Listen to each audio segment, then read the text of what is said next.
Good afternoon, everybody. This is High Point Mayor Jay Wagner. Calling our special meeting of High Point City Council to order. This is our first budget review for the year. Before we begin, I'd like to call the roll. Here present at City Hall, I'm here. Councilman Johnson, Councilwoman Peters, the Mayor Pro Tem Britt Moore is here, Councilman Hudson, and Councilman Jefferson. I believe we have Councilman Jones with us remotely. Councilman Jones, are you with us?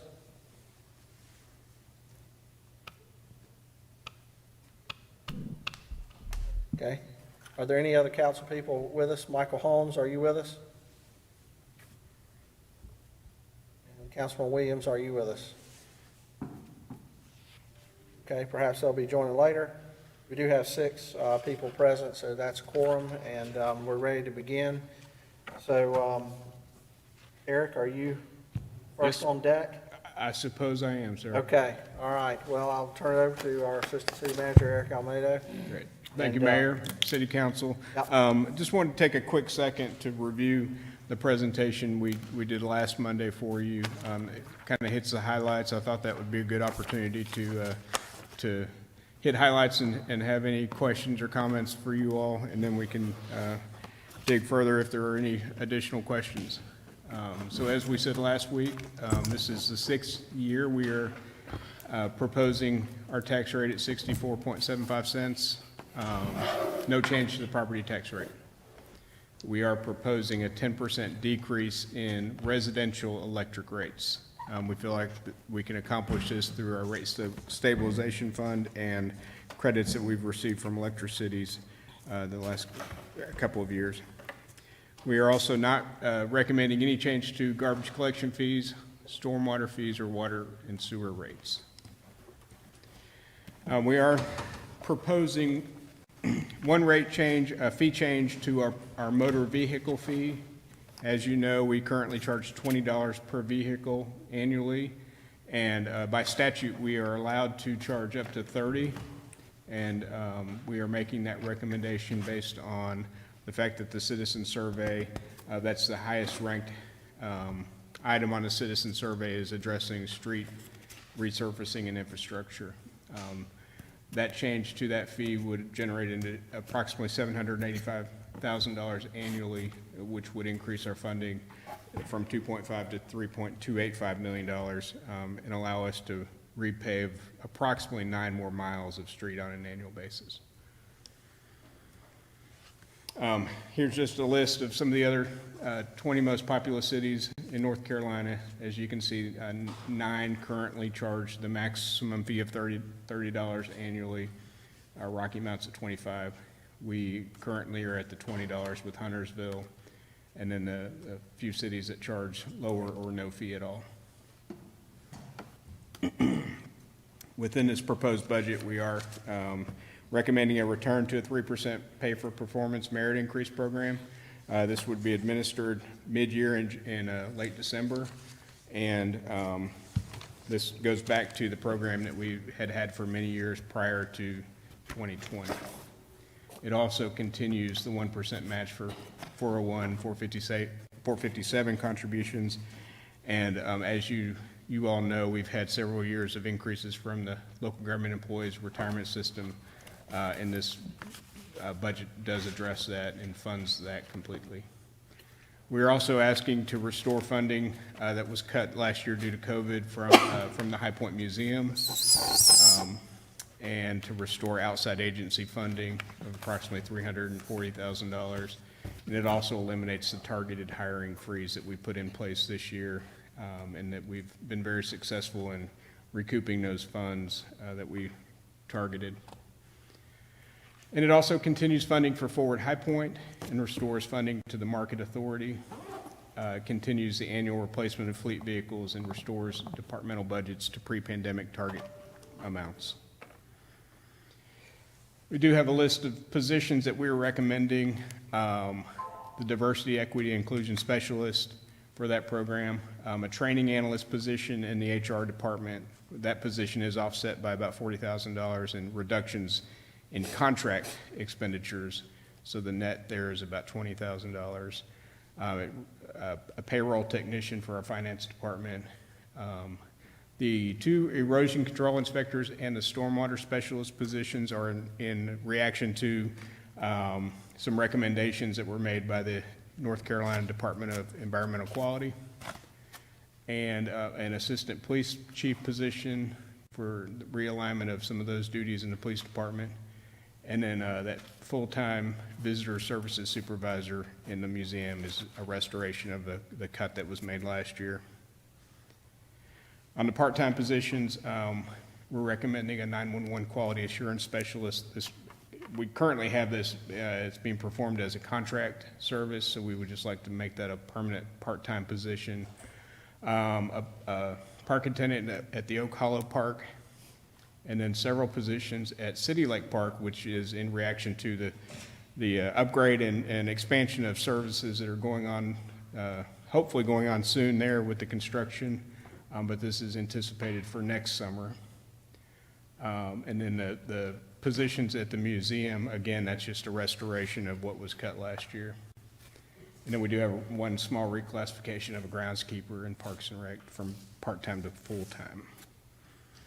In the pay-as-you-go program, we, for this presentation, I did break out what was just a single number in the budget, so you can get an idea of some of the improvements that we are proposing in the pay-as-you-go program for water sewer. Our annual amount for obsolete water sewer of $3 million. West Side Centrifuge upgrade, the water sewer portion of the Washington Street program at $1.2 million. City Lake Dam improvements, that project is coming. So this is a start on that project of $1.1 million.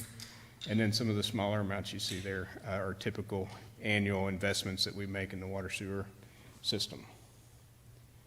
On the electric side, we're proposing $8.65 million in pay-as-you-go funding.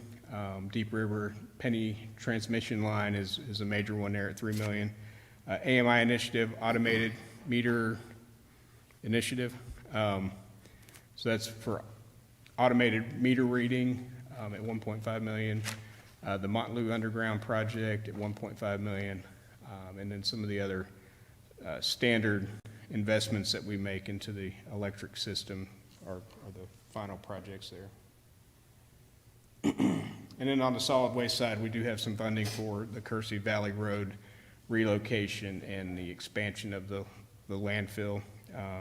We have quite an investment out there, and that these investments will continue to expand in the lifespan of the facility, and also take care of part of that relocation of the road that you all are familiar with.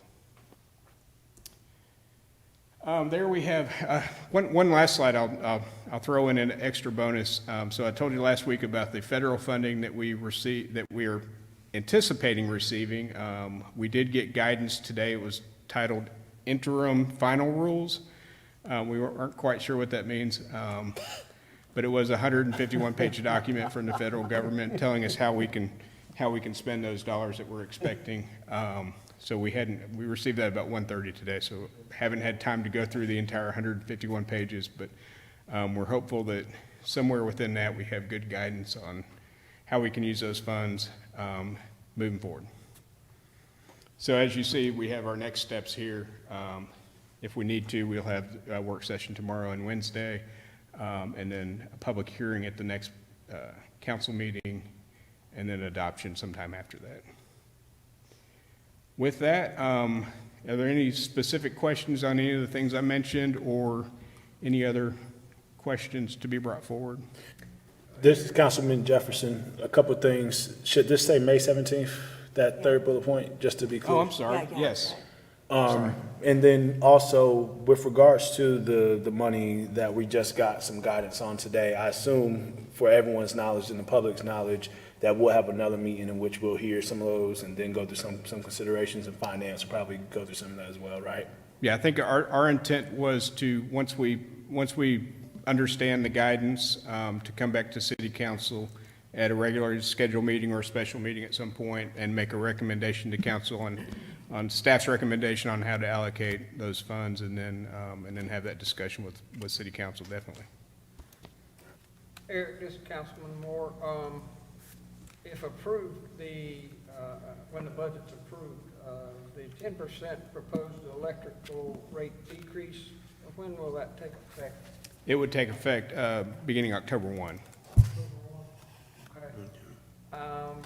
Car fees, just for the general public too, that money will fund straight back into road maintenance? Correct. 100% of that would go directly to that street resurfacing fund.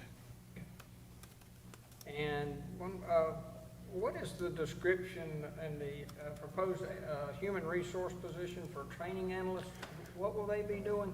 So that's a citywide training position. Right now, we don't have a specific position that is geared toward training for our employees. We do a lot of training through contract work, throughout, third-party private sector contractors. So that would address some of those training needs that we have internally. We do have, some training through HR staff that is, but that's not their primary job function. So this would be a dedicated city trainer for our 1,500 employees. Okay. And what was you mentioned the $40,000 offset? Right. So there's currently, and I can't remember the exact dollar amount, but they did recommend lowering the amount of contract budget that they have in their budget by $40,000 to offset the cost of having this full-time trainer on board.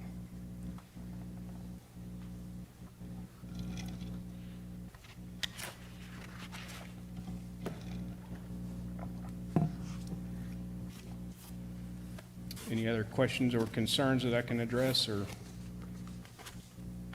From this point forward, are you gonna go through here fund by fund, or We can, we certainly can. what's the plan? I didn't have a specific plan. I was hoping that council would have questions and that Okay. we could go through it that way, but if, Yeah, I think it would probably be wise to go through here sort of fund by fund and kind of see, speak to each one and see if folks have questions. I have one question before we go forward, and it's actually on page 3 little I of just the budget message section. We're showing the fund balance, our fund balance decreasing by 1.7 million. What's the reason for that? can you repeat the page number, sir?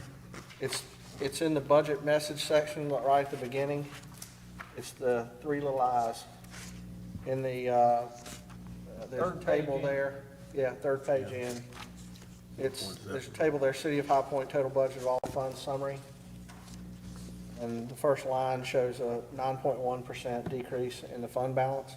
I'm just wondering if you happen to know what we're taking out of fund balance. Right, it's a decrease in the use of fund balance, not necessarily a decrease in the entire fund balance. Okay. I think I can answer that question when we go through the major funds separately. Okay. I think that'll be the best Okay, place all right, that's fine. to answer that question. That's fine. All right, well, why don't we start with the general fund then, and have you kind of give us any highlights and see if anybody has any questions about anything in the general fund. Okay, so starting on page 51, if everybody wants to flip there.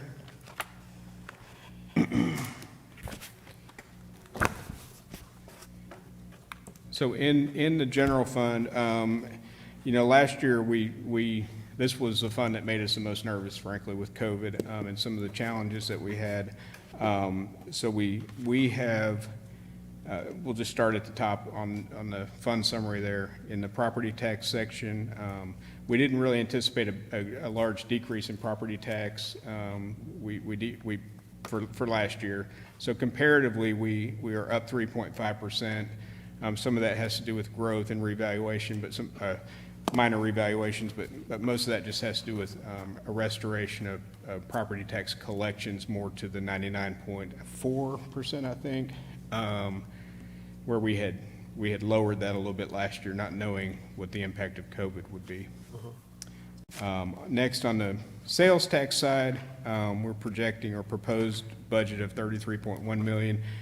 This is really the area that we had the most concern with going into this year, that we would have major sales tax decreases due to COVID. Really didn't materialize like we were projecting. We did have a couple of months where we had some lower sales tax. So you can see there that there's a restoration, a 15.6% increase, which is about $4.4 million. Some of that is also the rebound that we are projecting in hotel motel tax and rental car tax. Intergovernmental revenue is about the same. Those are the revenues that we receive from the federal, state, and county governments. And then license and permit fees, we are projecting a 26.6% increase there of at $834,000. The building trades license and permits still remain strong. If you know that industry, you know how strong that is this current year and has been, so that we do project continued growth in that area. The charges for service, we are proposed a 3.1% increase. These are mostly parks and rec fees, theater revenue, that kind of thing. We're still kind of hedging our bets there because we don't know if we'll have significant revenue from the theater back. Just depends on how soon they can reopen to full programming. And then miscellaneous revenues is just down a little bit, 4.7, mainly interest income. The interest rates have been historically low, and so that impacts our ability to invest our money and make a good return there. On the expenditure side, we are projecting a 4.8% increase, at $3.9 million in general fund. Primarily, that is going to be our merit pool increase and our Elders local government employee retirement system increase. We did not program a health insurance increase this year. That fund is doing very well, and so that does not include a health insurance increase this year. I may need a little help when I get to operating expenditures. I'm sorry, do you Yes, sir. mind telling us, I know you said the fund is doing well, but there's no forecasting of health insurance rates going up, considering everything that's going on. We're projected, I believe, a 5.6% increase. That budget is, or that contract for health insurance is on a calendar year. So we'll be coming back to council later in this calendar year to make a recommendation on health insurance. But at this point, we feel like any increase can be absorbed with the current fund and with some potential plan changes. But we'll have some more information for you later on in the summer, so that we can make those effective for January 1.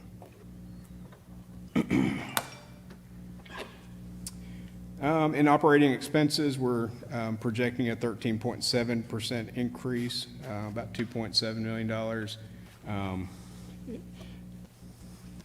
Any help there?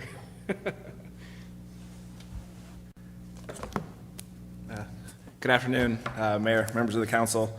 And I will note on the personnel services, that $3.9 million can look fairly substantial, but about $2.1 million is the elimination of the targeted vacancy savings. And so that really drives the year over year by taking away what was essentially a negative expenditure.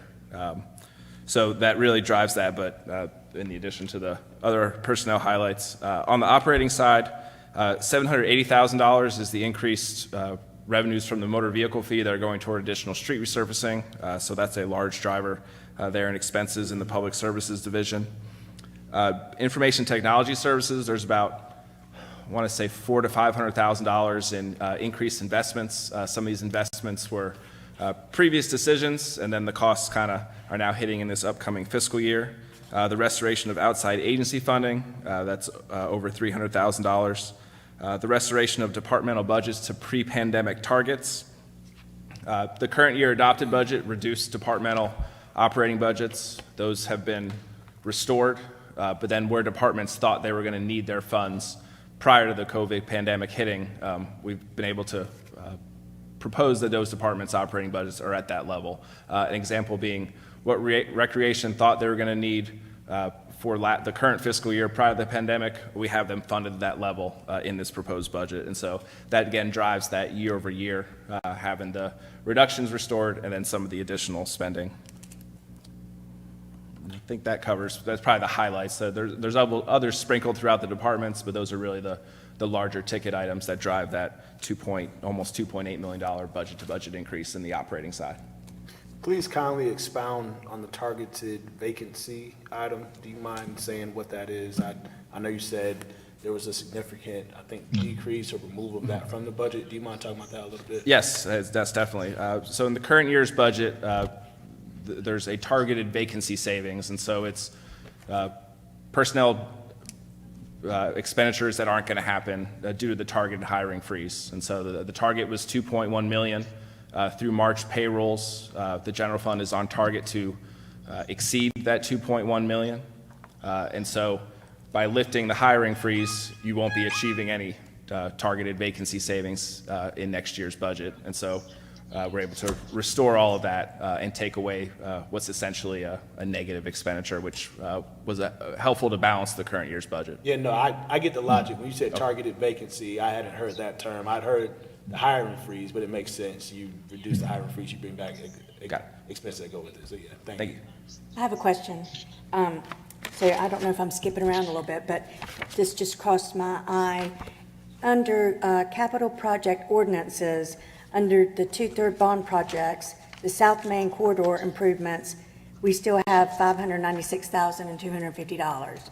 And then in the projected projects, where we have the South Main Gateway, we don't show anything until 2025 with a proposal of $125,000 and another proposal on 2026 of $125,000.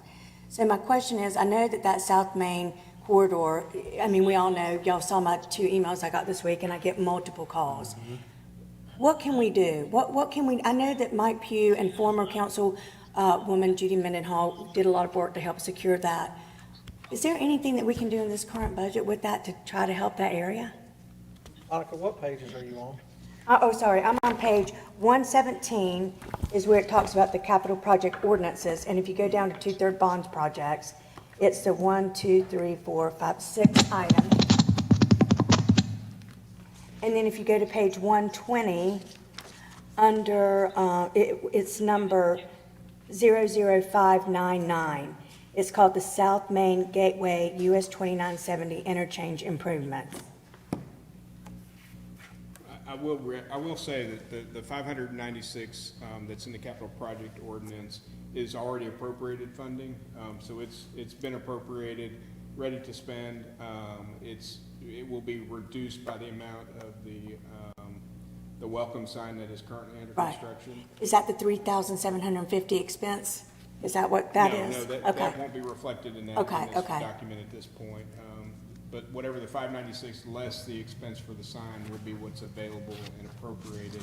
The 2 amounts in the future are future proposed amounts that will be that are in the budget for when there is a project at South Main when the redevelopment does happen with the road with Business 85. So it has to be used for redevelopment. I mean, is there any department that you can think of that could possibly see what could happen, or it has to wait for redevelopment? I think that goes back to the, 10 years, that money. Isn't that part of that Main Street money that we used in front of the library? It is road project money, Yeah. so it can be used for enhancements too. And the idea when it was first put in is that we would look at doing some landscaping or streetscaping down through there. But then, as later councils come on, the length of that project is so great that you'd have, with this amount of money, you'd have to spread Right. it out, where it just wouldn't be noticeable. You wouldn't have Well, the impact. and also I agree, at this point, streetscaping that area really doesn't make sense because it's in such a bad shape. So I would think that somehow we could revert that money and use it for, I don't know if cameras at different intersections would help with the prostitution and the drug addiction. I don't know the answer. And, you know, people call me and I don't know the answer. But I just was hoping and thinking that maybe if y'all could come up with a way to use that $596,000 that would make a little bit of a difference. It can only be used for road projects. Okay, Yeah. Any other funds in that vein that you're talking about would have to be appropriated by council. okay. Didn't we talk about trying to do something in conjunction with DOT's project there at Business 85, the bridge? And that was what next point I was going to Yeah. bring up. I thought we had basically said that as soon as DOT got their interchange project done down there, that we would look at doing something maybe around that. Yeah. To kind of enhance that area. Hey, can y'all hear us? Yes. All right, just checking, thank you. Okay. Okay, I'm back on page 51 with the general fund. On capital outlay, we do have 0 there for capital outlay with the intent that we will fund those projects with federal dollars once we receive our guidance. So we do have a list of projects recommended that we'll continue to review and then come forward with a recommendation. On debt service, it's an increase of 57.7 million, 57.7%, not million, of 589,000, and that's associated with the debt service on large equipment. Oh, body worn cameras. I'm sorry. So that's I'm sorry, but say that again, the glass must have gotten away. that was an increase from the debt service on the body worn cameras that were approved last year for the police department. And then we have a 14.4% increase in interfund transfers. These are the transfers that go between the general fund and the other funds. Can we budget some money to take down this plexiglass? I think we can do it for free, sir. Okay, I'll be happy to volunteer to bring my screwdriver. yeah. Get rid of them if that's what it takes. So with that being the kind of the summary of the general fund, are there any other questions to do with the general fund? In, Eric, Eric, this is Councilman Holmes. So the Recovery Act funds that we just got some guidance on, how would that integrate in? Is that where could that be allocated? Is that any general fund items that any of that money would support, or do you not know? Do you guys not have a good visual of that yet? I would say we don't have a great idea yet. We know kind of broad categories that it can be used for infrastructure, water sewer infrastructure, broadband infrastructure. It could be used for special pay, bonus pay for employees. It can and used for revenue, lost revenue, so revenue replacement, which that's, I think, in our mind, that's going to help fund some of these general fund capital expenditures that we're thinking about. But until we can get through that guidance, hopefully later on this week, and we'll come back with, a whole program for the city council to consider at that point.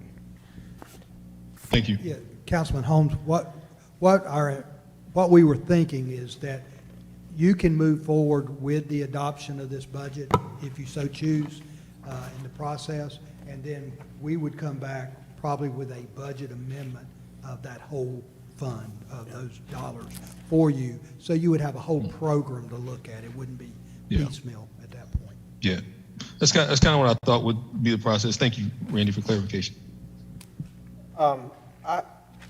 This is Mayor Wagner. I have a question on 57, under communication and public engagement.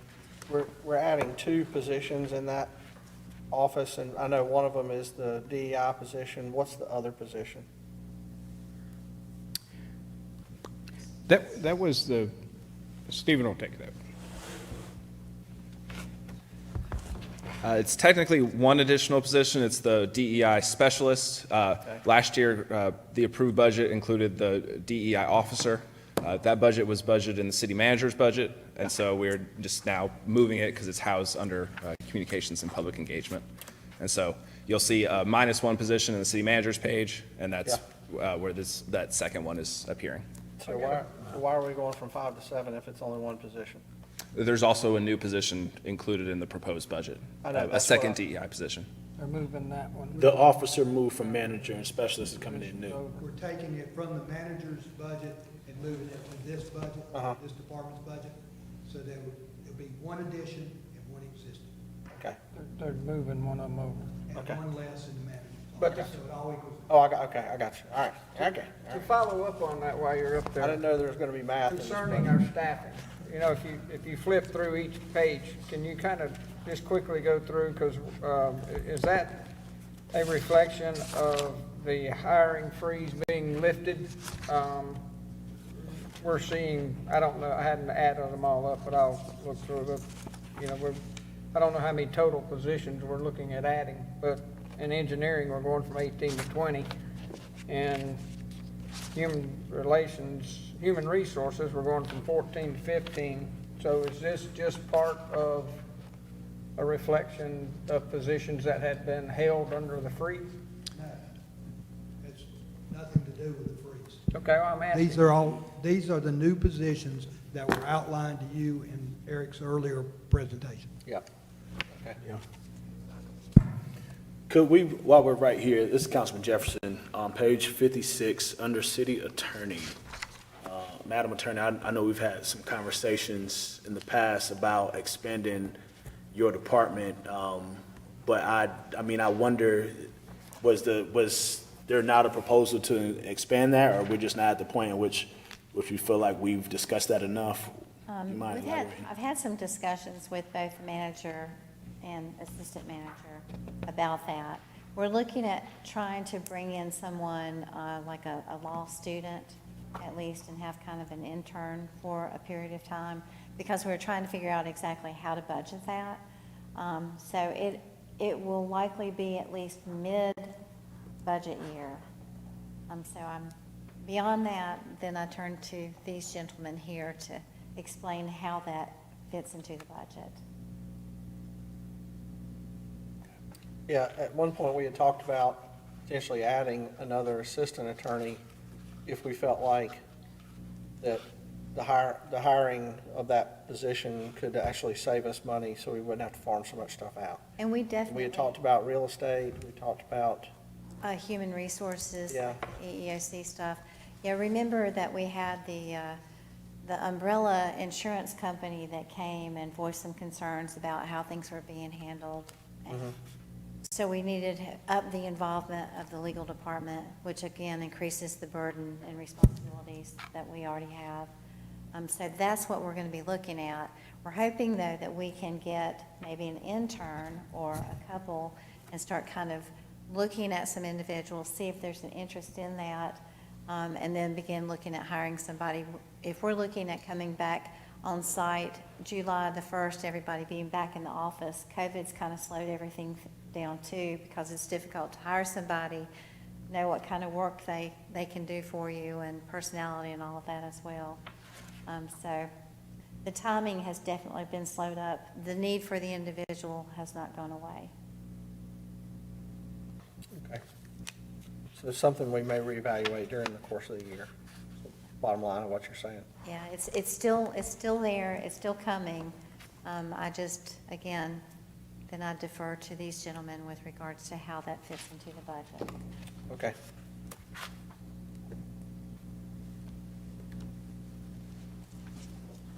Any other general fund specific questions?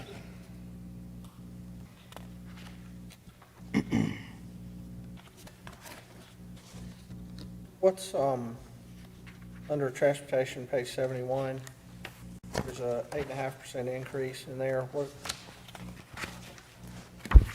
with it operating being 12.2, what's the source of that? Was there, because there's no extra position, it doesn't look like, so. You know what No. the source of that is? Do you know specifically?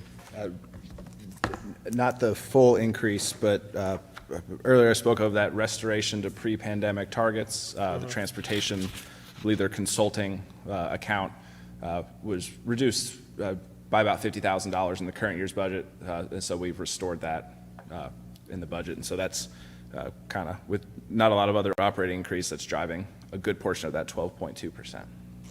Okay. And it's not, we're not talking about a huge number there. I was just wondering. Got a question since we're on transportation. Yes, sir. An interesting, when we take a look at like ridership and so forth, and I know before pre-COVID, we had shortages of drivers.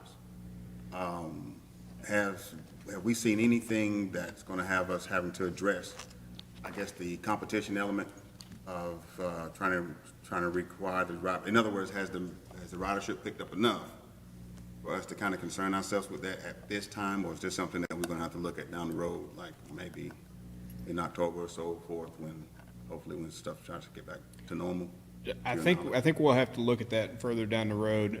I know I don't have any specific data that I can share right now with you about ridership, but it's certainly something we can get back to council on, about how ridership has been and then projections moving forward. All right, well, my thought is pretty simple. Maybe beating people to the punch. At least have something in mind that we could probably do, because like I said, it was super thin trying to get drivers in here, CDL drivers in any kind of capacity, as opposed to, and I figured when it was all about, you know, basically CDL drivers were looking at short-term money. When it came to jobs, they prefer to take the larger scale construction temporary work as opposed to the thing. I said, I don't know if it's a matter of us marketing the benefits that goes along with the pay that we have, as opposed to that little short-term thing that, you know, a lot of them don't have like the clear coverage that we do, that kind of deal. And if it's something, I don't know if there'd be any wiggle room to sweeten the pot a bit, at least to when the work and everything picks up, or when, I don't know, when the seasons pick up for shopping and things like that, and people are out and about more, if that's something we can consider. As you're aware, each year we look at 1/3 of our positions to make sure that they're where they should be in the market for pay. And this year we are looking at CDL drivers citywide to see if there is something that we need to do citywide, and we'll be coming back to you with some kind of plan, hopefully, on that. Because yes, there is something we need to do there, because we're losing CDL drivers and we're not getting people to apply. Plus, in specific with the high train operation, our insurer that we have requires our drivers there to have at least 2 years worth of experience. So that means you're going for a more experienced driver, and thus have to pay more. Another roadblock, kind of, yeah, all right. Requires 2 years as a bus driver, doesn't it? Not just a CDL. Yeah, not just a heavy equipment CDL. operator. It has to be a multiple passenger operator. While we're there on that topic, this is Councilman Jefferson again. In regards to transportation, I know that there have been some conversations about us expanding some of our service offerings. And obviously, I know it's one of those things where what you just talked about and having enough drivers in positions to do some of that allows us to expand the times and all that. I do know that we were at least shared a plan several months ago for that being extended as far as time and also some extra routes. Is there an update on where we are in regards to what we had proposed and wanted to do by this time of May 2021 and where we actually are? And It's my understanding that those routes have been implemented. Is that correct? That's my understanding, Yeah, I but think so. We can get Angela, we'll confirm that for you, but it's my understanding that those additional routes and additional time has been implemented now. okay, there were also, and I appreciate that, there were also conversations around at least the conceptualizing and planning of a potential micro hub that would allow us to make our operations a little more efficient with regards to getting folks transported to access some of those jobs in North High Point. Do we know if that's still being talked about? Is that something that has real bones to it, or what? It definitely is still being talked about, and it's my understanding that we have applied for a grant. We're considering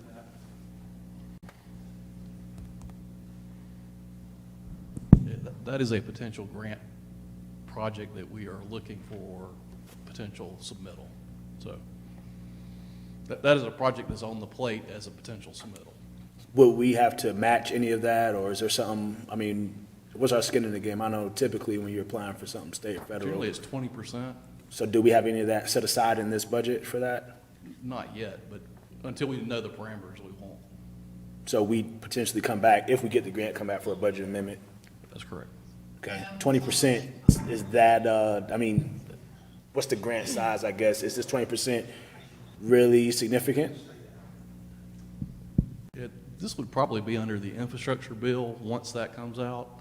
It was not eligible, or we were not able to submit it under the transportation funding bill Okay. program. Okay, nice. That answers some pretty good questions. This is Councilman Holmes. In terms of that micro hub that we're talking about, we would still be under the same constraints when it comes to drivers, correct? Or is there some plan to diversify the fleet where we may be able to operate that with drivers who may not require full CDLs or some other type of licensure that would allow this to operate? It's my understanding that it will have no effect on our CDL operations.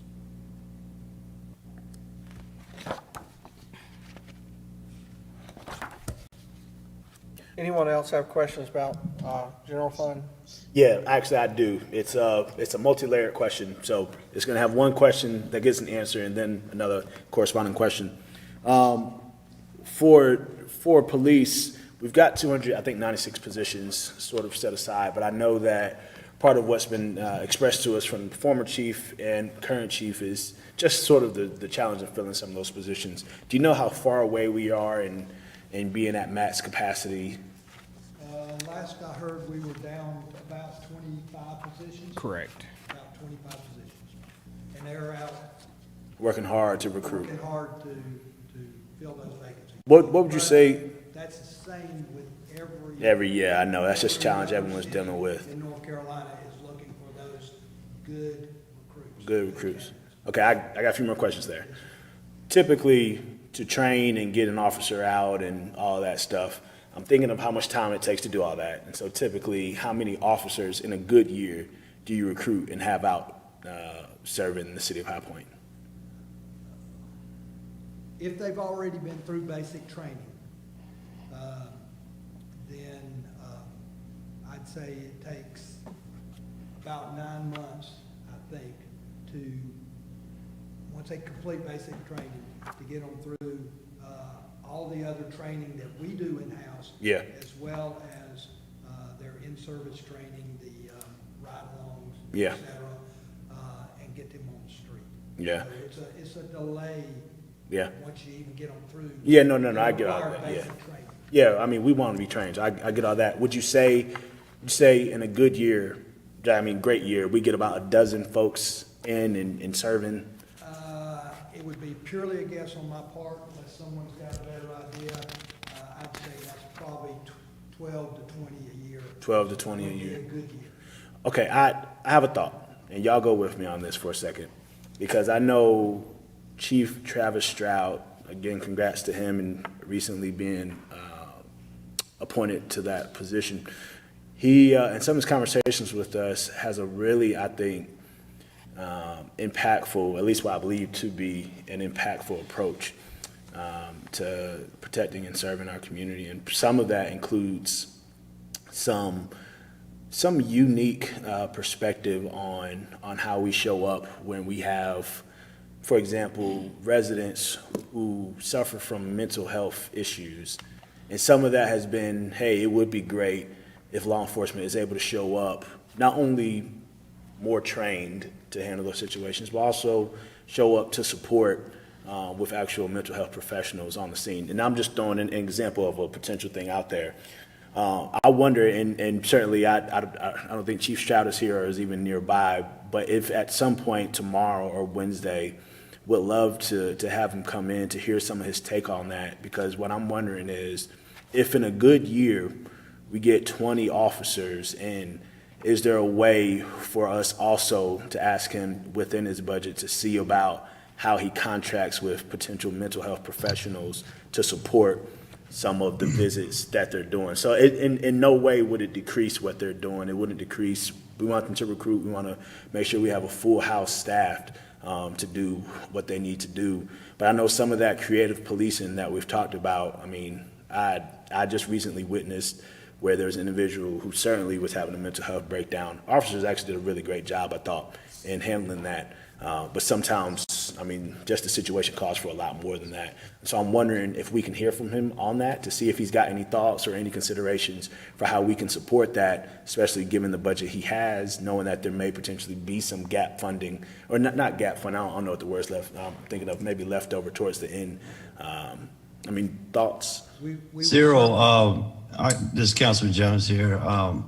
If you go back to probably my last public safety committee, we actually announced that we're already doing just that. We contracted with, High Point PD contracted with Mental Health Associates of the Triad, and Dr. Kim Sobin is her name. She's a former police officer herself, so she's got experience wearing the uniform and is a mental health professional.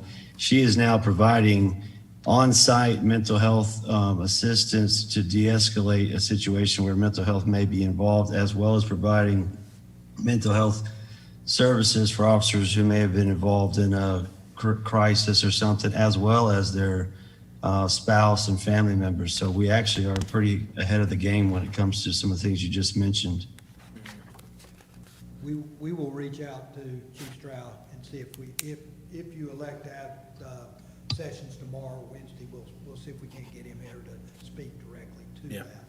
Yeah, Councilman Jones, I appreciate you shining a light on that, and would love, just for the sake of these considerations, to be able to see if he's got any other opportunities that he's thinking about where we can support even more.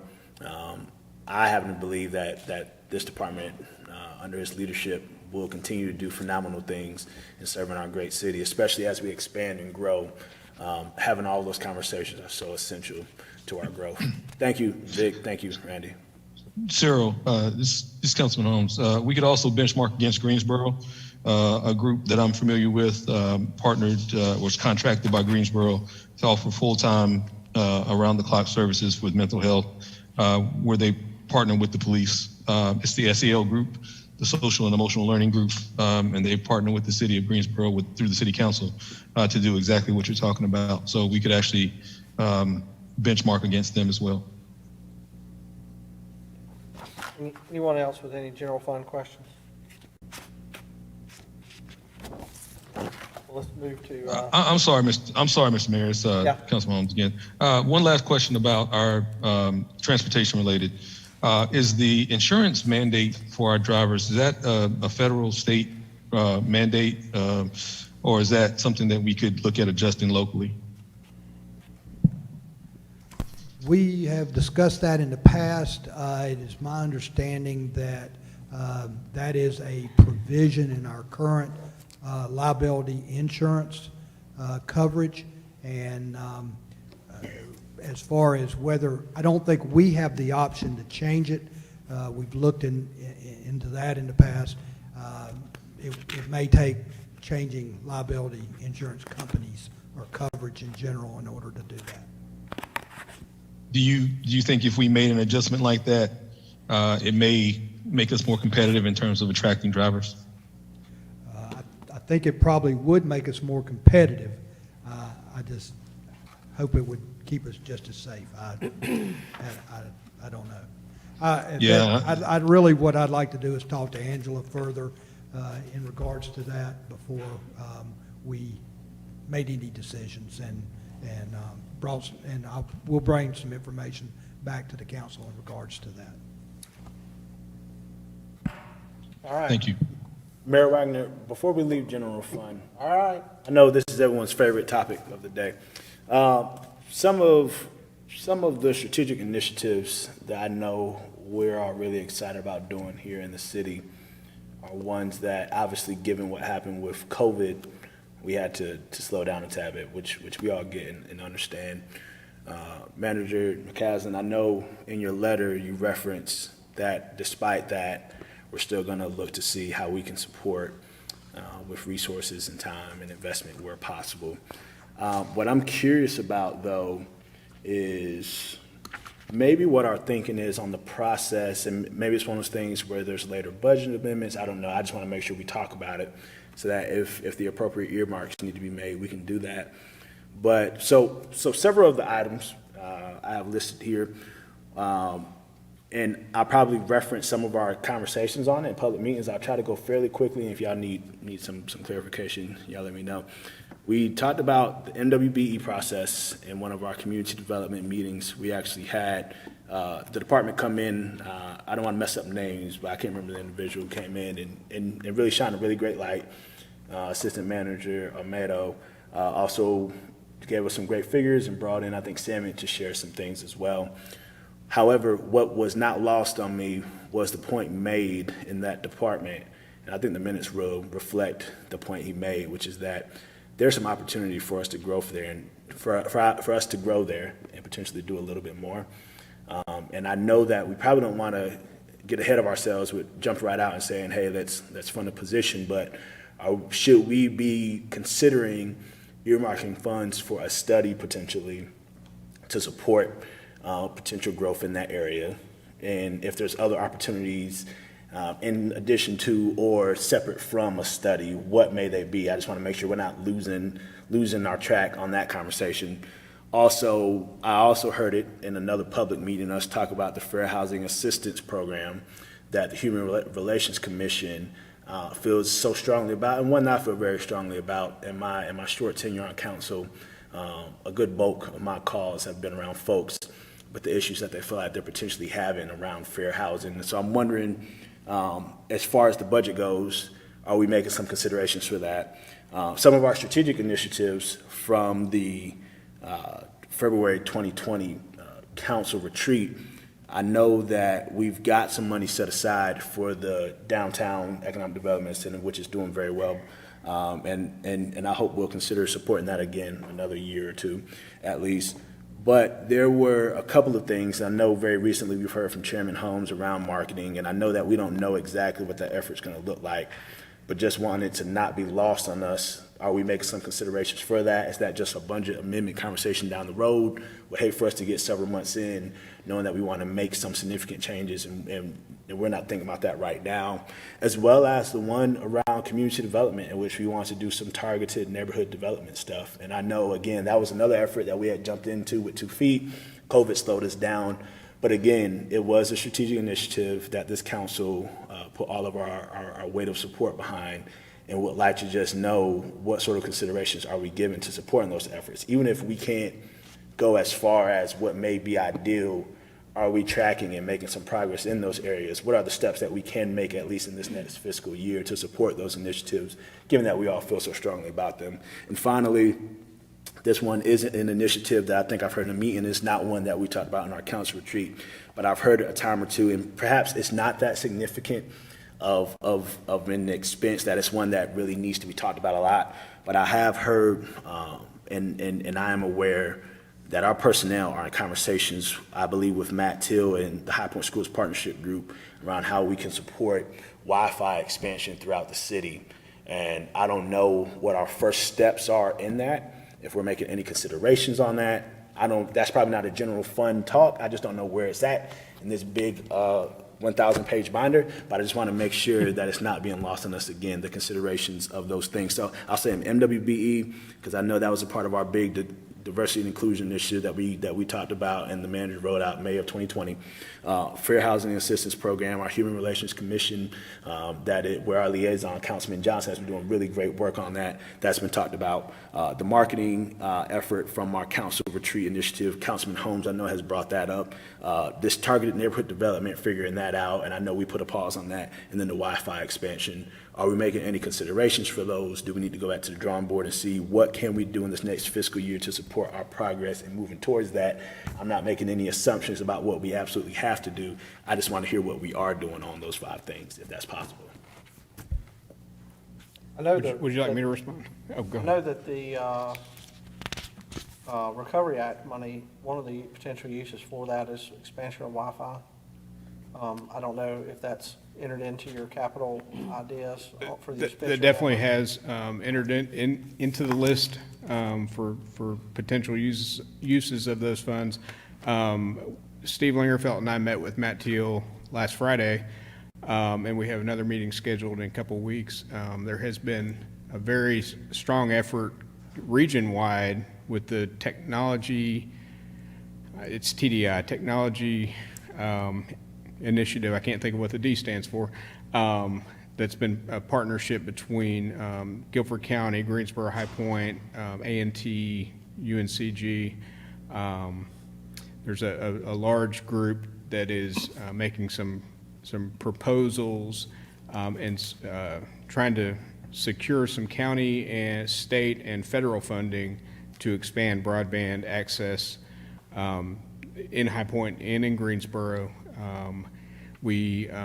There was an FCC initiative that was announced last week that has some potential to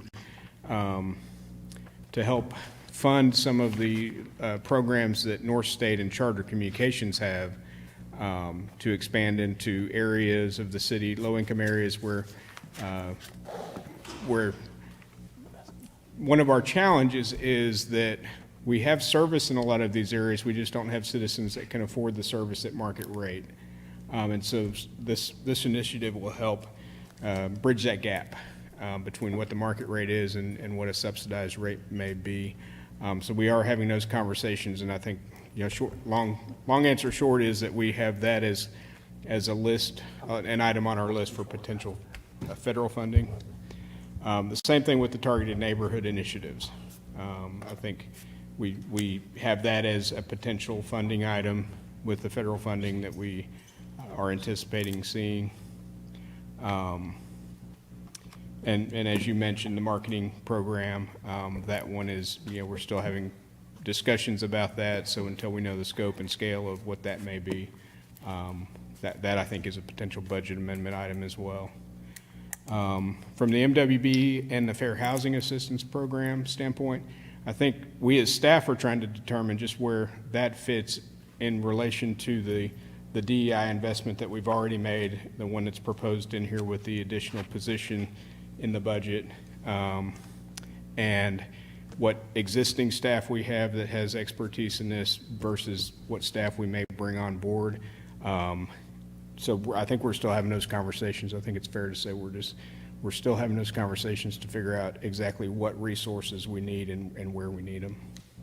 So part of the conversation, I appreciate that. I get that the targeted neighborhood and the Wi-Fi, I think, has some potential support through ARP, that is American Rescue Plan funding. With regards to MWBE, and as far as clarity on what the direction might be, when the initiative rolled out in May 2020, that was included as one of the bullet points, saying that we would consider where there are opportunities to support that. And I think maybe the tenor and spirit of that bullet point, and y'all tell me what you think, is that if we're hearing from said department that there's an area of opportunity to grow, and some of the numbers reflect that as well, then at least the next feasible step is a study. And so I don't know at what point do we commission the study, if we need to study to talk about having a study. I don't think that's necessary. I mean, I don't know, but waiting to get the guidance. I think the guidance that rolled out that was a really fanfare-like sort of initiative that a lot of people got excited about, was that we said that that's something that the city staff would look at, which is the MWBE process. We've now heard about that. We've seen the numbers, and the minutes will reflect that I think our city staff feel like there could be more area, again, of growth there for us to do something about that. And so, I mean, can we at least see the numbers for what it might be to fund a study to at least do that? I get that the DEI position is coming in, and part of what they'll do will be to look at that. But I would hate for us to get the position, they come in, and then take a whole nother year for us to decide to do a study when we're already 18 months into this thing. And we've seen the numbers, we've heard the story. There's a problem, we gotta do something about it. With regards to fair housing assistance, I mean, I don't know. I'm not the one on this, but I would imagine we're one of the few top 10 cities in the state that don't have the program. I think we've had some elements of the program in the past, and then we took them away, and this was some years ago. But I think there's the potential for that. With regards to clarity, I mean, I think we've been hearing a lot about that. Not saying that, again, we have to jump in with 2 feet on funding the position and paying for all the other stuff, but it's at least saying, in this budget, are there some considerations to ensure that we're not letting that be left out of the process? Yeah, that's kind of where I'm at on that. I think the fair housing question is something that we're gonna have to handle outside the budget process. We had this discussion several years ago when we quit having our Human Relations Office handle fair housing. I mean, I'm assuming I'm on the right topic here. Essentially, we eliminated doing that because the services we were providing were duplicative of what was being provided by the state, right? Am I on that, right? Or are we talking about something different? If I can comment, this is Councilman Johnson. Human Relations, we are actually have been in talks about that in regards to fair housing in High Point, and I know I spoke with you in regards through email, Mayor. Yeah. In reference to that, I think you said the same thing about being duplicate and all that stuff. Yeah. Okay. However, I'm at a point, and I agree with Cyril or Councilman Jefferson in regards to we are in our area very few cities that do have that, and I understand that that you said it may be a duplicate. Okay. However, I think as a city that we owe it to our citizens. If this is something that we can handle here in our city, why send it down to Raleigh is the question. And those funds, we do not know what the amounts are, obviously, but I think that does need to be considered, because that is a very important thing. I get those phone calls as well. Okay, so that is very important. And I know you said we may need to talk about it outside of budget. Yeah. But we may also need to think about putting it in the budget. Okay, whatever small amount or whatever amount, because that is important as well.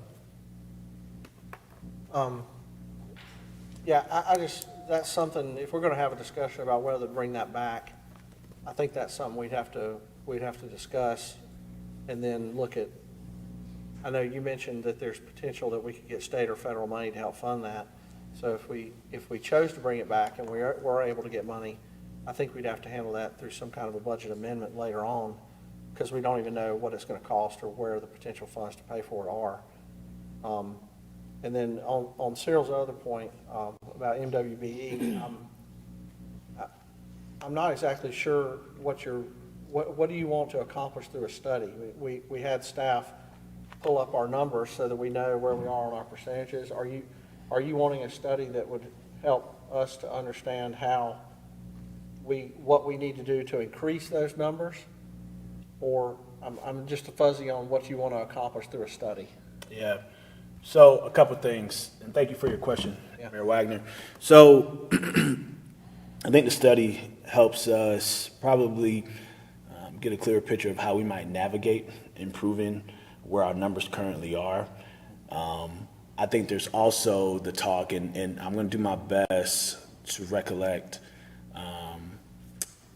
maybe Assistant Manager Almedo in your presentation around MWBE, in which I think you compared our numbers and at least the rate that we set with the numbers of some other municipalities. I think you matched that to where the state is at. And then you said, and I forgive me because I don't want to misquote you, I think you said that if we wanted to either improve those numbers, raise the number, something like that, then part of that requires doing maybe, I think the term was a disparity study. So the conversation, Mayor Wagner, is I think around both of those things, that if we want to do better in the area, I think the precedent, either it's precedented or maybe there's actual legal requirement that we do. I can't remember what you shared on that day, but I think there's the disparity study part, and then maybe even if needful, then the very next step is to study on how do we now actually go about improving it and making it better. So my understanding and recollection is that during that meeting and those several meetings that we had, there's not a requirement to do a disparity study, although it's recommended that if you change your goals from a flat rate, for instance, we're 10%, we have a 10% goal, and most cities have about a 10% goal. The ones that have altered those goals, increased, typically have done so after initiating and receiving a study to determine exactly what their lack of participation in each of those classes has been. And so that's what their justification is. From the School of Government, it does recommend that you participate in a study if you are significantly changing those goals. If you recall, I think the city of Greensboro is definitely one of the leaders statewide as far as having very specific goals for each category of MWBE. 23% for one category, 18% for another. So they have gone through that process and saw where the disparity was and have adopted goals that will help address those disparities. Are they meeting the goals? I can't recall if they're doing better on the goals, but I don't want to state that they're meeting their goals yet. I think it's still a work in progress. If you recall, back at the meeting in the fall, we talked about the fact that Guilford County is embarking on and has hired a consultant to do a disparity study. I had a couple of conversations with their MWBE manager, I believe is her title, about us participating in that study. I never got final pricing, but it was assumed that the cost for us to even tag along with Guilford County's study was going to be between $150,000 and $200,000. So it's not an inexpensive proposition to do one of those studies. If we were to embark on a study just for High Point, I assume the cost would be north of there somewhere. So we have the opportunity to capitalize on a study that's taking place right now and potentially at a lower rate than what we would do if we had to do the study all by our lonesome. So it sounds like the conversation comes down to, do we think we ought to do the study or do we not think that we ought to do the study? I think that's what it sounds like it's kind of coming down to right here. Sorry if I'm being a little more simplistic than need be. I'm a little confused, if I can ask a question, because I'm not sure if you're talking about MWBE or fair housing or the combination of the two. We're talking about MWBE specifically right now. Okay. Weren't you just talking about fair housing a minute ago? So I had raised the concern about 5 different sort of initiatives that were either a part of council's retreat, they were part of our D&I thing, or the Human Relations Commission brought up something, or I just brought up 5 things. We went through each one of those line items, and we're kind of pausing on MWBE right now. Okay, so it seems like Ray's is addressing some of those issues. Is that correct? Is that why he was hired? Are you talking about the human relations manager? Yeah. Okay. What are you asking? Is he working on those type of things? He doesn't work in purchasing, and I don't think he has Okay, I got you. institutional or historical knowledge on NWBE. Okay. So probably the closest thing I think here, or not thing, but person who we've heard from on it is in our purchasing. What, was it Eric Conti? Is that the Eric name? Conte, yes, sir. Okay, man, I'm good. Eric Conti was the individual who came in, and Eric actually said, yeah, these are our numbers, and certainly there's an area of opportunity to do a whole lot better. The minutes will reflect kind of that general language. So that's where we're having the conversation, because we also, in some of those meetings, Assistant Manager Omedo just shared, we talked about the potential need for disparity study. If we want to improve what our number, like what we want our goals to be, then you do a disparity study. It's recommended. So that's where we kind of are in the conversation, Councilwoman Peters. Okay, I understand. Thank you. If I may make a suggestion, rather than all of us kind of going from our memory, let's revisit this issue. We can do that as early as probably on Monday at the manager's briefing. And then if you want to move forward with some ideas, it's probably still going to take us longer to pull some numbers together, but we can start that process. Has the county already started their study? My understanding is that they have contracted with their consultant, and they started preliminary work, but that when my last conversation has been maybe a month ago, that if we were to decide that we wanted to participate, they could do a change order to their contract to allow that. So it's not too late? No, I don't think it's too late to participate. And I think, frankly, a lot of the information that the consultant is going to be compiling is going to be a lot of the same information they would if we were to contract with them separately. But if we contract with them separately, it's going to be more expensive, you're thinking? I guarantee it will be. Man, I love saving money. So Monday, you're thinking in the manager's briefing, we can hear and get a little more context on this, so that way we can make a decision? Yeah, we'll go back and dust off the numbers in the presentation and come back to you. I appreciate that. I do appreciate us sort of laboring through the conversation. I think our current benchmark number that we're trying to reach is 10%. I think some of the slides that I had seen, and I think you mentioned some of it didn't include our stadium numbers, but it was at like 2 or 3%. And I don't want to misquote, but my recollection kind of shows that. Let's look back at that. And I think the 10% should be raised up. I think that if we're at 2% going towards 10%, that just means we got to put a little more elbow grease into the effort. My thoughts there, I think it's worth it. I think we're the international city for a reason. And when you've got 56% of your population that are people of color, saying 10% and then only getting 2 to 3%, that's at least worth more discussion. That's just my personal thought on it. So I appreciate us talking about it on Monday. To the fair housing thing, did y'all want to say something else about that? I don't know that we have anything else to say. Yeah. I think it would be helpful for us to come back with numbers about how many referrals we've certainly made to Raleigh on fair housing. I think that may give us some scope about what the problem is here in High Point. And we can get those numbers, Councilman Johnson, we can get those numbers relatively quickly. Okay. Yeah. We'll get some.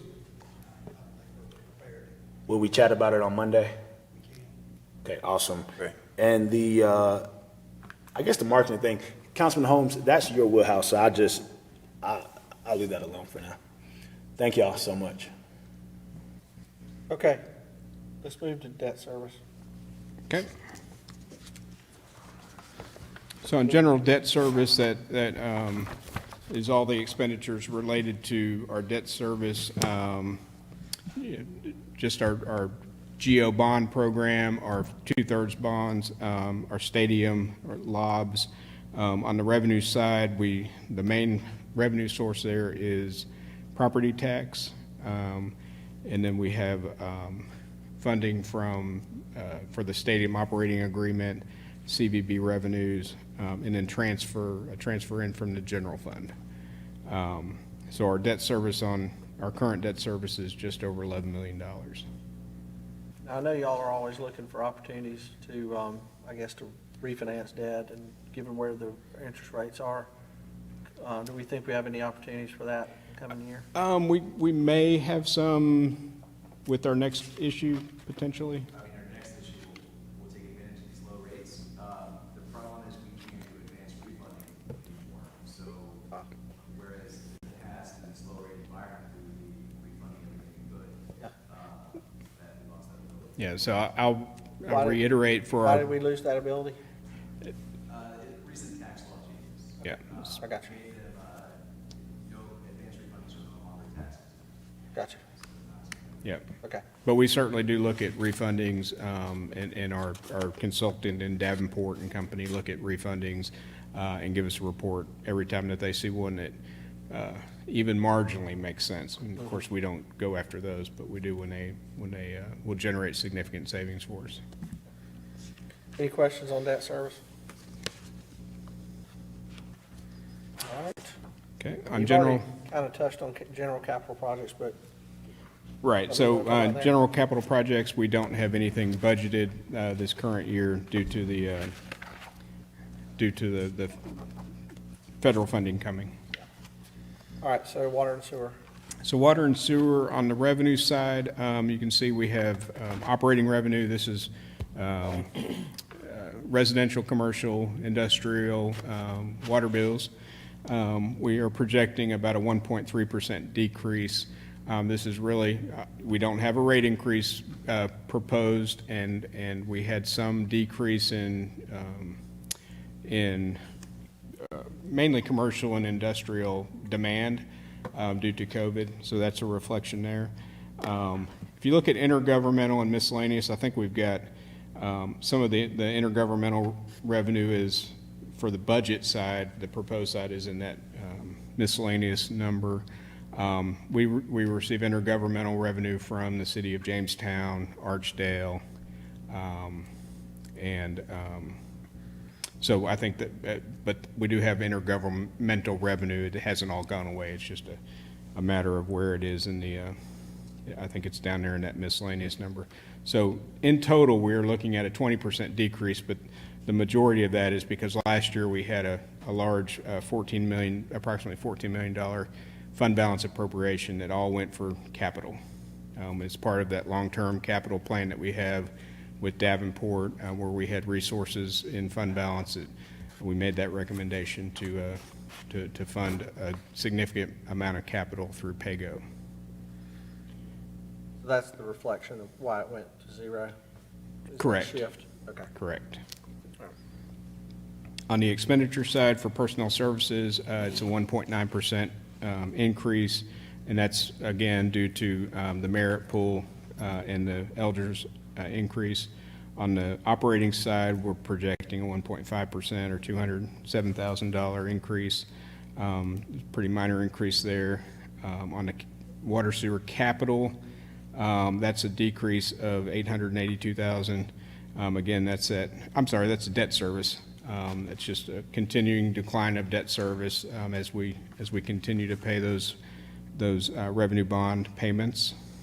And then on the capital side, you see that decrease of $14 million. Again, that's the decrease from that large capital fund balance appropriation that we did last year for capital. In reimbursements, just a slight increase there. That's reimbursements from the electric fund and the general fund that help pay for some of the water fund activities. So overall, again, it's at 19.9% decrease, which is almost all that capital amount that we appropriated last year. Any other questions on water sewer fund?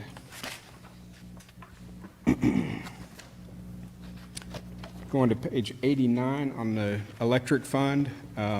We do have a fund balance appropriation there on the revenue side of $10.4 million. That is, part of that is from our rate stabilization fund.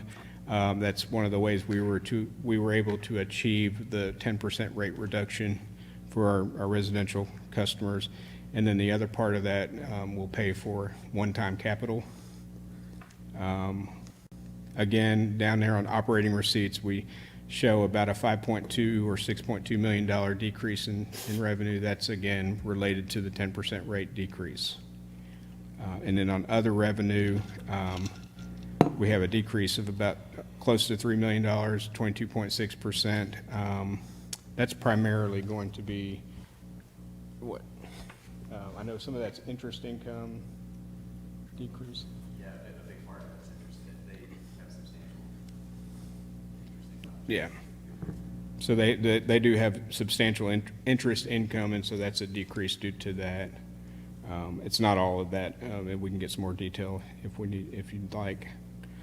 On the expenditure side, we have a 2.1% increase. That again is for the 3% merit increase and the Elgers increase. On the operating side, it's about a 10.7% increase, $823,000. Wholesale power costs, we're looking at a 1% decrease. Again, demand has been down just a little bit due to COVID in the commercial and industrial areas, so that's a reflection there. On capital outlay, really in electric, and we are showing capital outlay in two places. One is the $3.6 million, which is capital such as electric lines, breakers, the smaller things, poles. That's what we consider kind of operating capital. And then down lower, we have an 8.6 amount that is electric capital, which are those larger project-based capital items. So there's a little distinction there. So overall, that fund, we're looking at a 0.9% increase year over year. So just less than 1% increase. Are there any questions on the electric fund?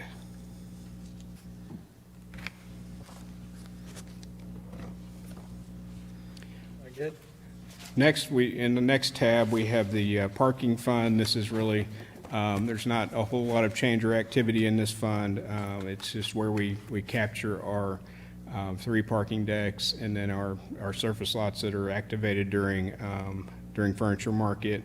So overall, we just have a slight decrease in parking revenue of 4.1% projected from last year, with a corresponding decrease in expenditures. The main decrease there is that capital that we funded last year of $50,000.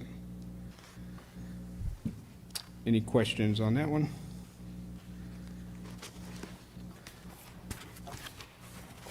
On the next tab, we have our solid waste fund. This is where we account for solid waste collections, the landfill, the Ingleside facility, and the material recovery facility. And it's raining.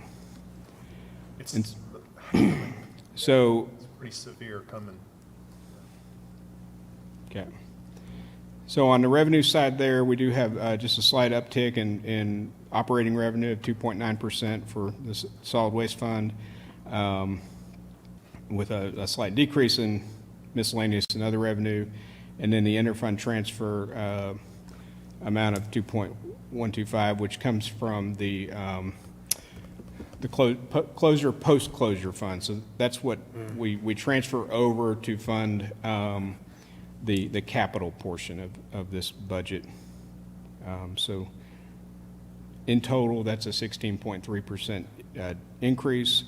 On the expenditure side, we have a slight increase in personnel services of about $20,000. Just a slight decrease in operating expenditures.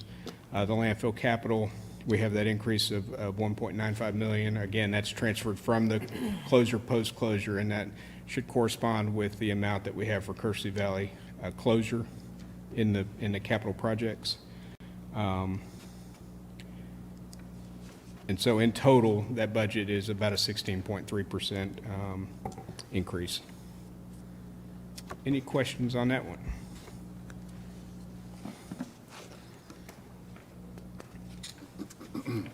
Stormwater? A couple more. On the next tab, we have the Stormwater Fund.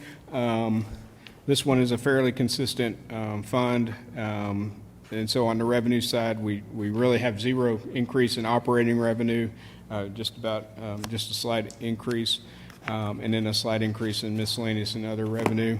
On the expenditure side, a 1.6% increase in personnel services, a slight decrease there to operating and debt service, and a slight increase to capital, which we talked about before. So in total, that's a slight decrease of 6.8% on the Stormwater Fund. Eric, can I ask about solid waste? Sure. Sorry, this is always confusing to me. Is the landfill itself is self-funded, but collection is not? So I would characterize it as the landfill itself is probably a bit of a moneymaker that subsidizes, well, I can't state that definitively.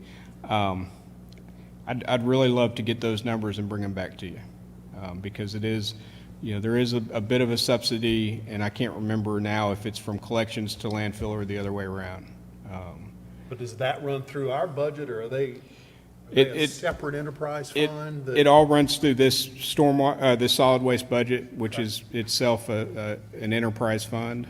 And so, like I said, so the material recovery facility in Ingleside, I would characterize those as both. They don't charge they don't earn 100% of the revenue of the expenses for the revenue they receive. Collections and landfill,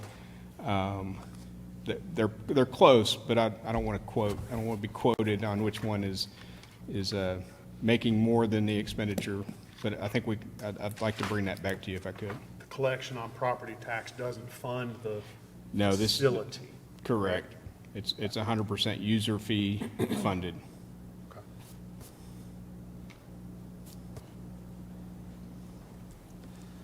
I think the next one was Central Services Fund. So this is our internal service fund.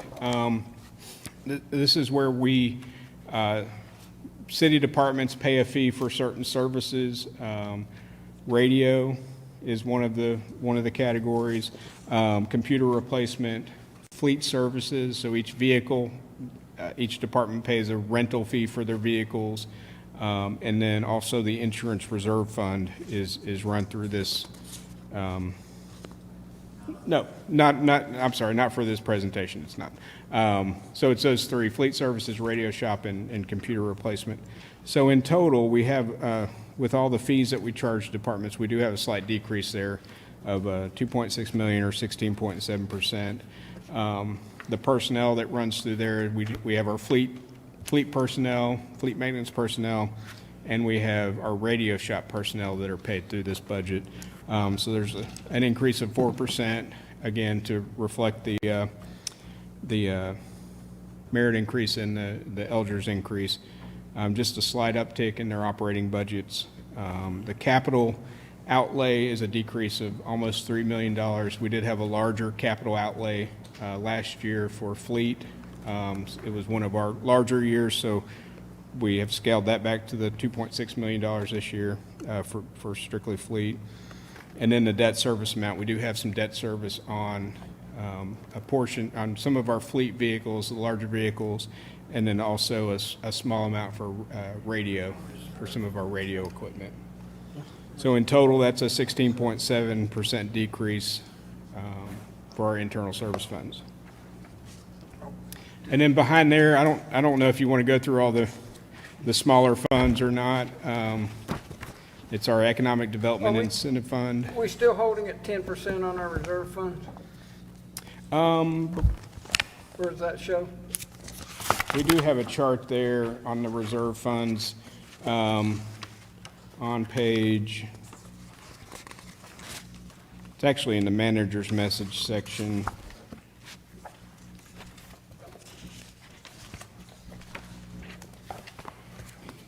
Oh, on page 31, I'm sorry. 31.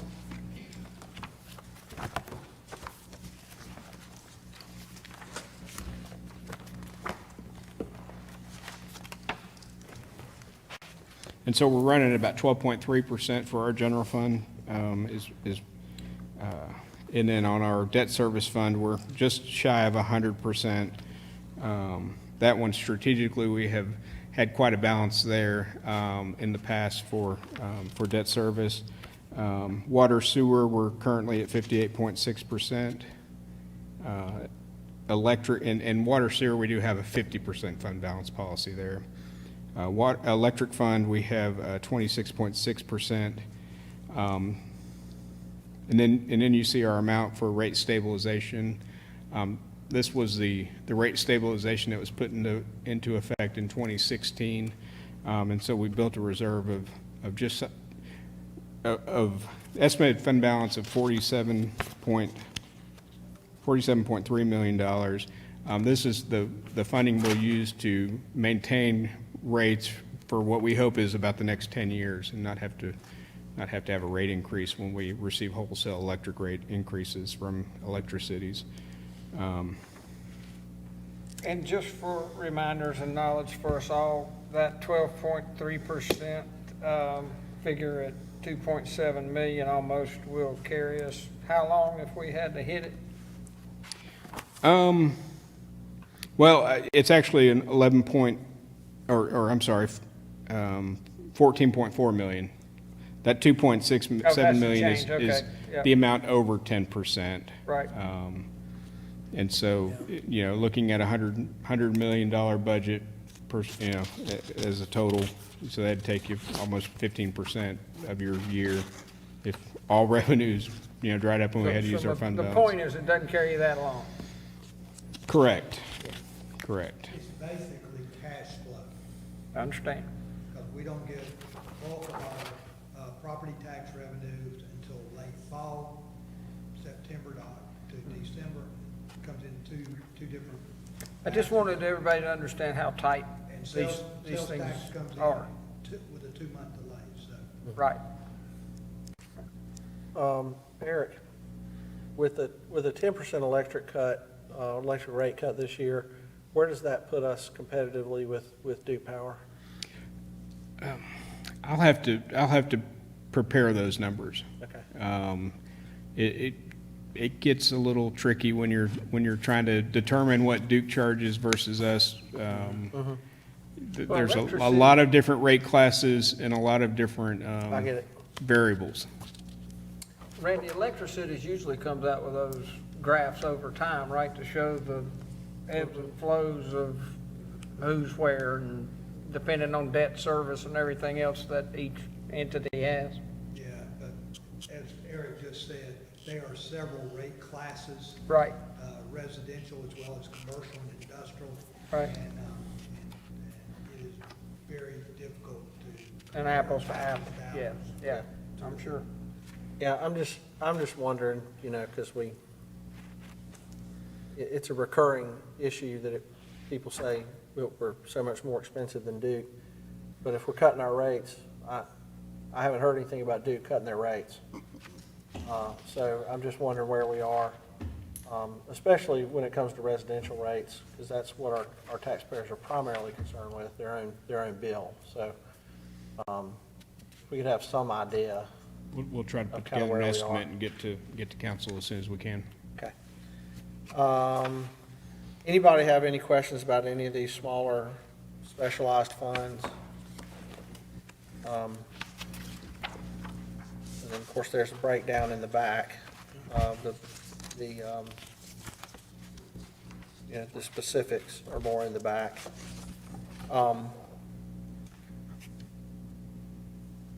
It's 4:30-ish. It was pouring down rain. That was a good time to talk about Stormwater Fund. Do we feel that we're going to have a need to have meetings tomorrow and Wednesday? If so, what do we want to talk about? Are there specific things we want to talk about on those days? Or what? If there's something we specifically want to talk about, we may want to skip tomorrow's meeting and do one Wednesday to give staff time to get things together. I'm just throwing that out as an option. I probably didn't think that we would probably carry over so much. Yeah. Over until Wednesday. I can't be here Wednesday. Okay. Try to remote in. Okay. But please, let's not hold the ship up for that. But I'm just throwing it out for comment to the group. I want to know what the council's feeling is about whether we need to meet tomorrow and Wednesday, and if so, let's try to give staff some specifics about what we want to talk about on those days. I got an item that is really mostly for, to see if there's an appetite with the council, with the body and maybe staff, in the future. And it's going back to, talking about the mentorship piece. Okay. We did experiment with, the early version of that last year. COVID punched it in the gut like everything else. Yep. But we had a intern for the mayor that helped kind of conduct and regulate. It didn't morph into what we were looking for.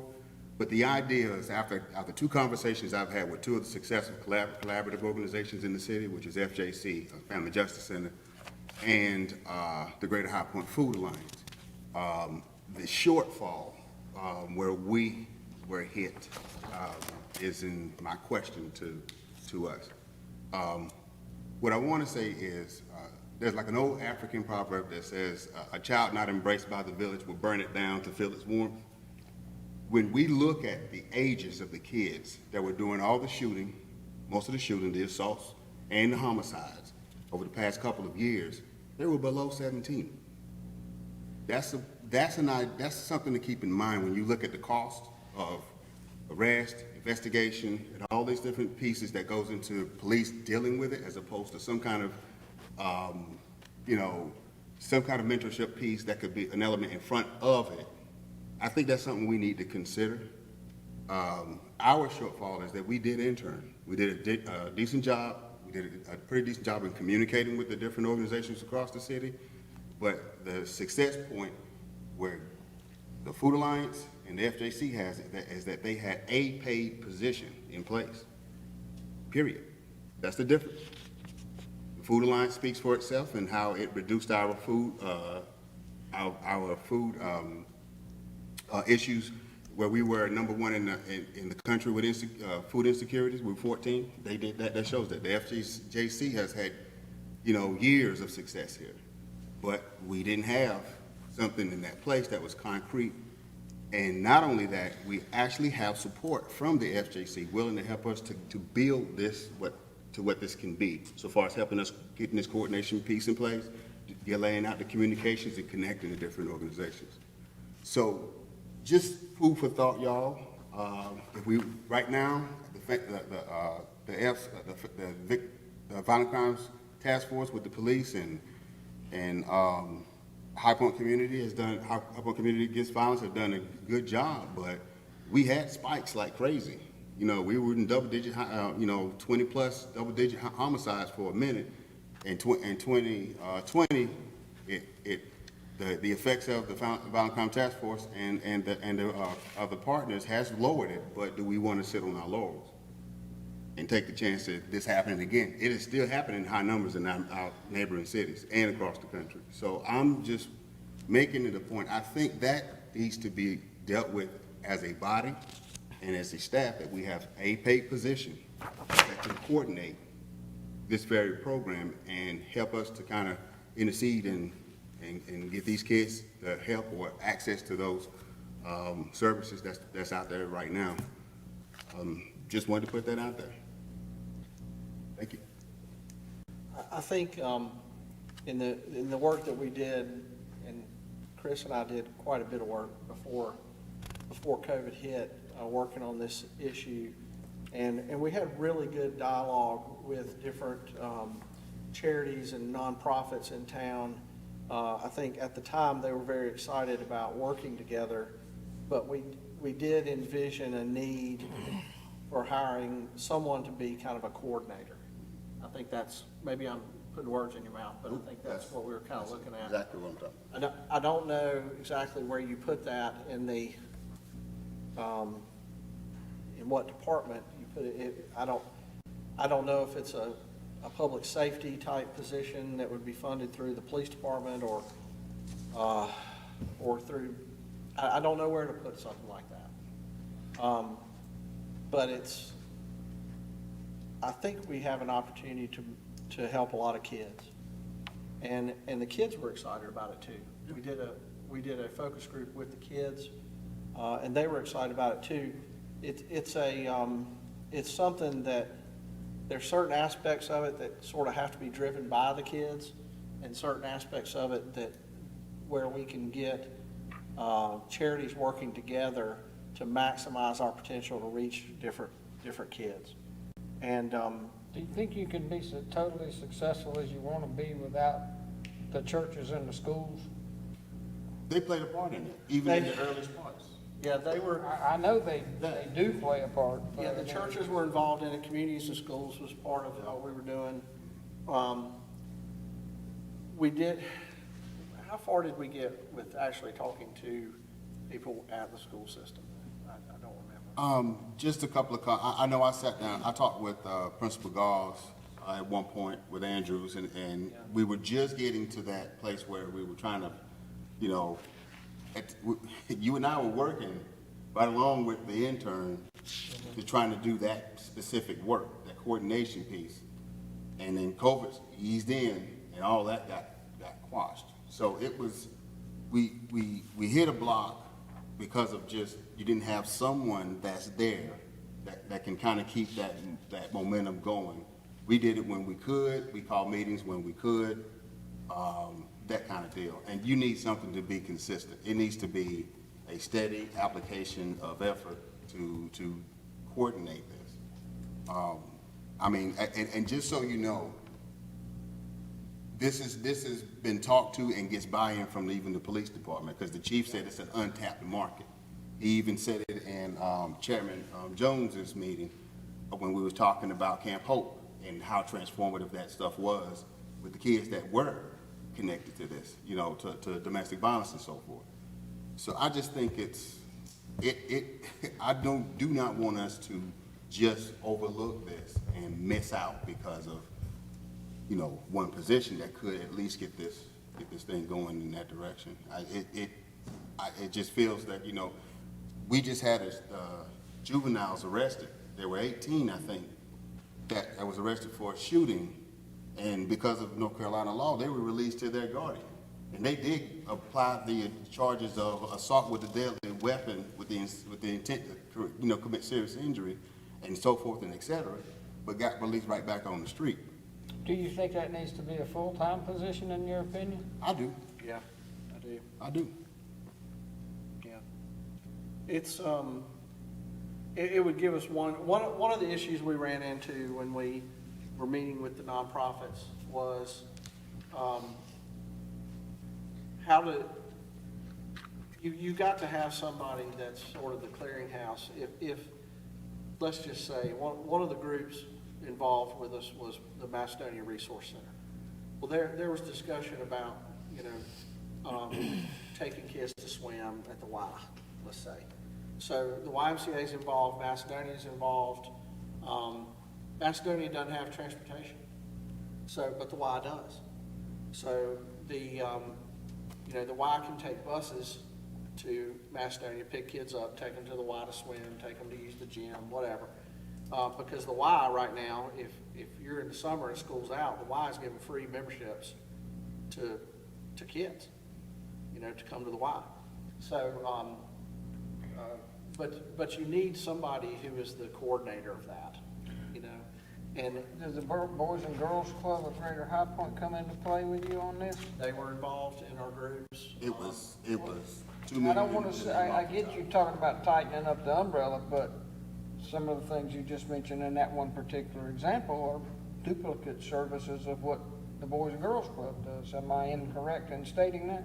No, and that's the thing, we have so many different groups in town that there's no shortage of groups in town that want to work to help kids improve their lives. We've got lots of them.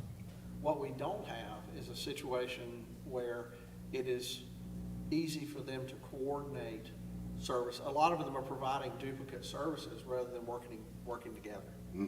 And so the whole thought that I had in the beginning and that Chris in the group helped us flesh out was, we feel like if we could get these groups working together, we can reach a whole lot more kids.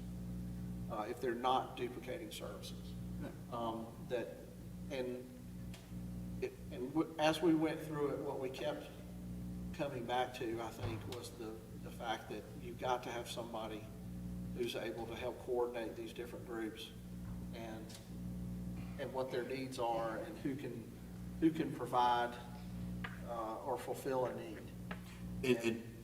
If it helps you, just picture it the same way that Food Alliance did. They work with tons of everybody. You got all these different food pantries across the city who were working in silos. They were the ones that helped coordinate them to be more efficient. Got the food out to more people, got connected more different organizations, and that's how we lowered. That's how they lowered. That was our model. We wanted to take what the Food Exactly. Alliance is doing and apply it to mentorship of kids. Yep. That in a nutshell is what we're trying to do. Take the model of their success and move it so that we can reach kids who are in a cycle of violence and crime.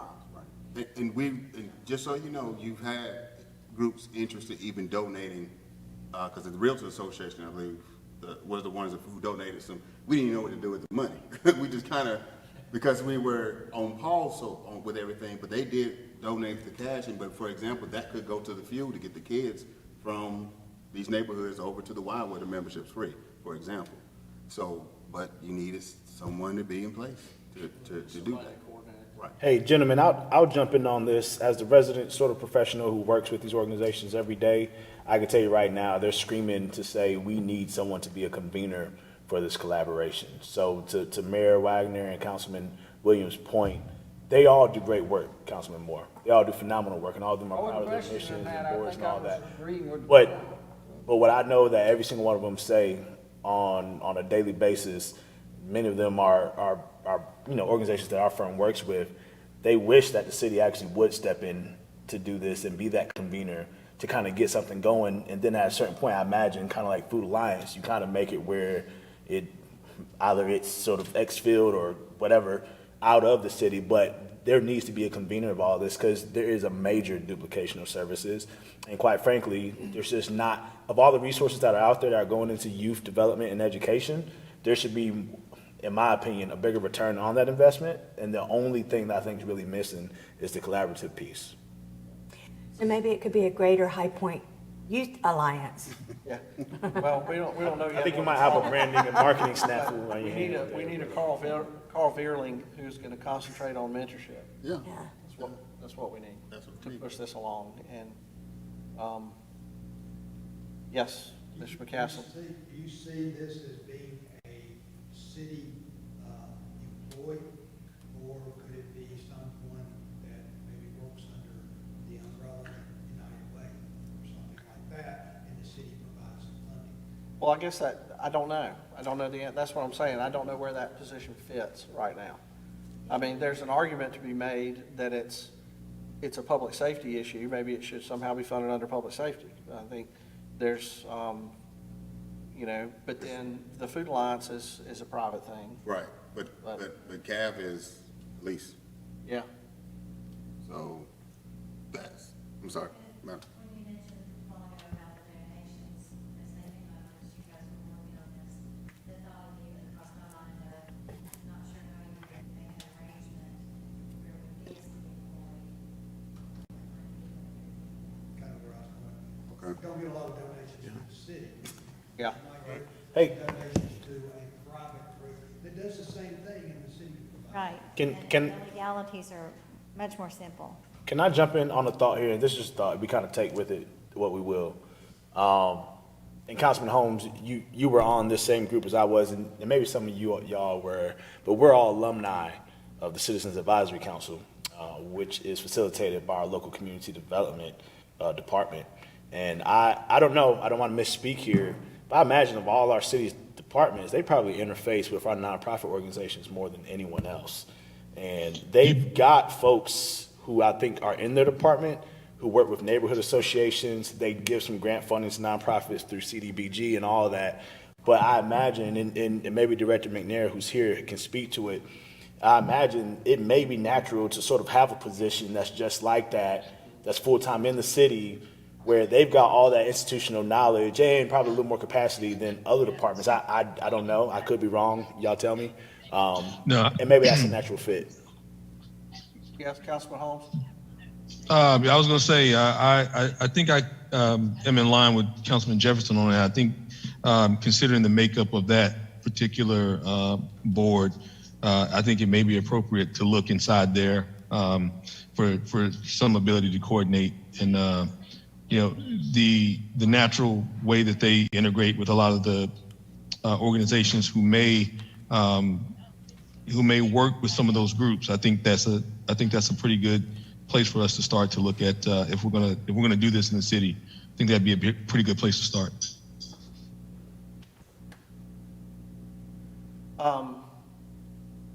I guess moving forward, what we need to do probably is allocate some kind of funds as a kind of a placeholder for that position. Is there anybody here who'd be opposed to setting aside some funds somewhere in the budget as kind of a placeholder until we figure out the specifics of how this is going to get done? Is there any objection to that? Not at all. I'm not No. objected to a placeholder. I would suggest maybe if staff can look and think of some of the current positions that we have and what their job descriptions are, and if it is something that could fall under or be an additional duty in a place that we're already, where we already have someone. Yeah, that's worth looking at as well. Mayor Wagner, to your question about should we meet again Tuesday and Wednesday, I think staff and Manager McCaslin could probably confirm this. We gave them a whole lot, and I'm looking at that sheet. I don't see any more space on the sheet. Yeah, and I think they Can we need just time. meet I know half of it was me. Can we just do Monday and not do Tuesday and Wednesday? Because you tell me, Randy, do you feel like y'all gonna have some of this research back in time for a session tomorrow or even Wednesday? I doubt it. We probably could have Angela here and the chief here to talk specifically about those issues that y'all brought up, but the other issues, I think we're gonna have to push them. Monday, yeah, to like next week. Why don't we plan to maybe do a longer meeting next Monday? Maybe? Add an hour to the manager's briefing on Monday, and maybe we can hit these topics. Is that okay with everybody? Don't meet tomorrow or Wednesday, but add an hour to the manager's briefing Monday, and try to that'll give staff time to get stuff together. So 3 o'clock Monday is what you're thinking? Yeah, or I don't know what it was scheduled for already. We've got Market Authority and CBB coming in to talk about their budget. Yeah. And let y'all ask any questions you want to in regards to their operations. Okay. But So I think if we met at 3, we could do those two I think and 3 hit would these be- topics? Okay. Can I recuse myself We'll for the cover vote? these others. We may have to meet just a little bit earlier, but let us pull some numbers Okay. together and see how long we think it's gonna take. Okay, that'll work. All right, everyone. Can I ask 3 questions? No. It's just for Randy. Easy questions. Timeline for hydraulics, the lift, stadium. Any idea? Also timeline on the roof for Oakview and the bridge replacement at Rotary and Ray.